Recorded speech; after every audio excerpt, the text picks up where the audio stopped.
Here we are at the Royal Canadian Legion in West Vancouver, where we've just witnessed an incredible ceremony celebrating the civic contribution of some 15 people who received the Queen's Diamond Jubilee Medal. It's an honor to be here. It's humbling to hear of the hundreds of volunteer hours contributed to the community by people like the gentleman standing with me right now. Ron Royston, I'm going to start with you. Can you tell us a little bit about your service? Well, the major part of contribution I've made to the community over the last 40 years has been as a member of the North Shore Rescue Team.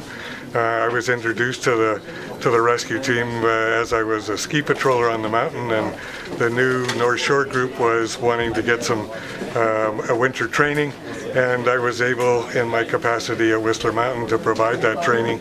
And as soon as I graduated from university and bought my first house on the North Shore, I was instantly made a member, and I've just had the privilege of serving the North Shore community, and most recently West Vancouver, as a member of North Shore Rescue and rescuing all those crazy people you hear about all too often.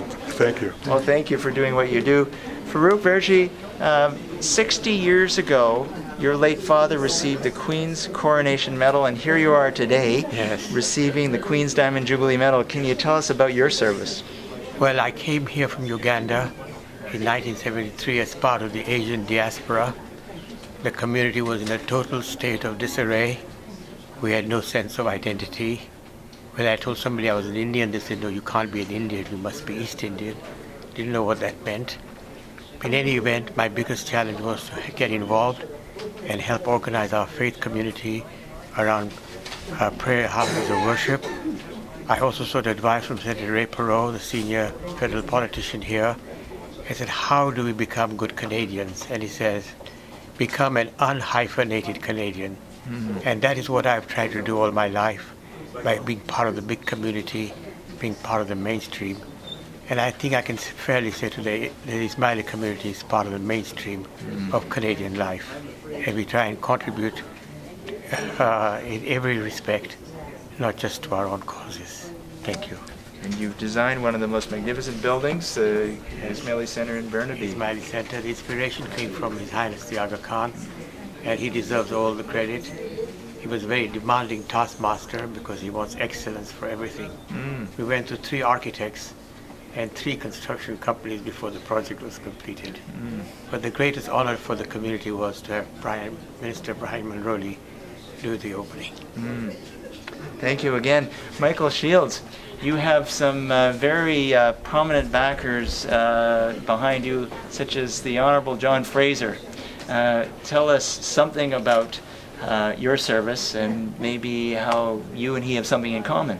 Well, John and I have something in common because we were started off in high school in grade 9 together, and we've been friends ever since.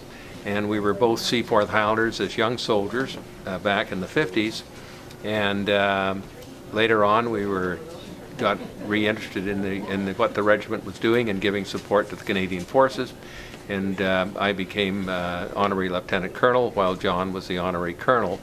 And when John retired from honorary colonelship, I succeeded him.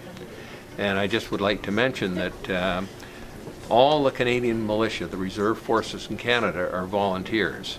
And they're young people with families and jobs, and they give a lot of their time, including our regiment this weekend. A number of members are on the North Shore learning how to deal with snow and snow caves and all the other things that go on in learning to operate in that type of an environment. So volunteerism comes in many forms and in many parts of Canada. I'm involved in a lot of other civilian things, including the Bowen Island Museum and archives, but the Canadian Forces, the militia part, are volunteers. They served in Afghanistan with distinction, and as a matter of fact, Canada could not have had the successful role they did play in Afghanistan without the reserve forces. So it's been a great honor to be a member of that group. 3 wonderful Canadian citizens, 1 great country. Thank each of you for what you do. And thank you for the service. Thank you.